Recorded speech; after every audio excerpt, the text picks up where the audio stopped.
Philippe Détour, bonjour. Est-ce que vous pouvez vous présenter, s'il vous plaît? Bonjour, donc Philippe Détour, je suis associé chez Demeter et plus spécifiquement en charge des fonds qui investissent dans les projets d'infrastructure liés à tout ce qui va toucher à la transition écologique et la transition énergétique.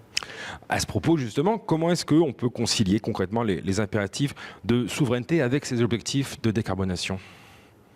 Aujourd'hui, on a des enjeux d'évolution extrêmement rapide des technologies autour de la production, de l'utilisation et de la connexion des sources d'énergie. C'est vraiment trois piliers qui sont en train de bouger de façon radicale.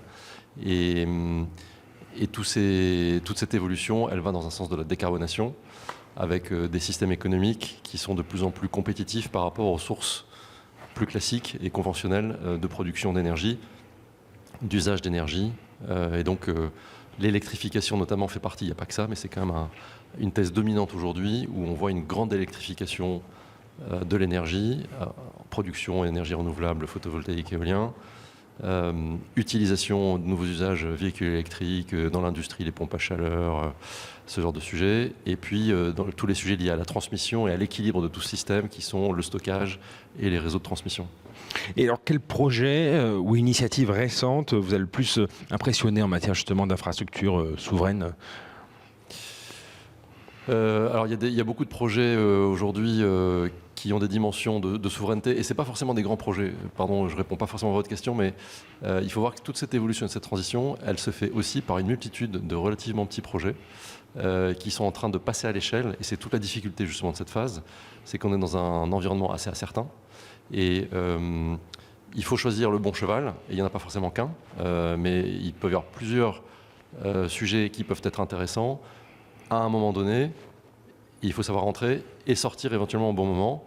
Vous prenez l'exemple du stockage. Aujourd'hui, il y a une frénésie sur le stockage qui est certainement justifiée parce que le stockage d'énergie avec les batteries est sûrement très utile aujourd'hui dans le système électrique avec le recours aux renouvelables qui vient déstabiliser le réseau beaucoup.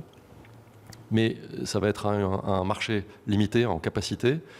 Et donc, il faut éviter aussi de se précipiter trop tard sur ce genre d'actifs et de se retrouver avec des actifs qui, finalement, risquent de ne plus avoir beaucoup de valeur quand on voudra sortir dans 5-7 ans. Donc, il y a des projets phares, en effet, dans la production d'acier vert. Alors, il y a eu une presse très négative il n'y a pas longtemps sur Stegra, le projet de production d'acier vert en Suède. Je pense ça, c'est un peu de l'écume. C'est un projet qui avance très bien et qui va finir par se faire. C'est un projet extrêmement ambitieux. Je pense qu'on peut on peut évoquer ce genre de projet comme étant des projets très marquants dans la mesure où ils vont réduire de 95% les émissions de CO2 pour la production d'acier à des conditions économiques tout à fait compétitives. Donc ça peut être un exemple. Mais vous avez à côté de ça plein d'initiatives très locales de photovoltaïque combiné avec du stockage, d'autoconsommation collective aussi avec du photovoltaïque, de la géothermie profonde qui va faire de l'énergie, qui peut aussi récupérer du lithium. Il y a tout un tas de sujets aujourd'hui qui sont des sujets qui sont transformants pour le secteur de l'énergie avec un impact très positif en termes de décarbonation. Philippe Détour, merci beaucoup.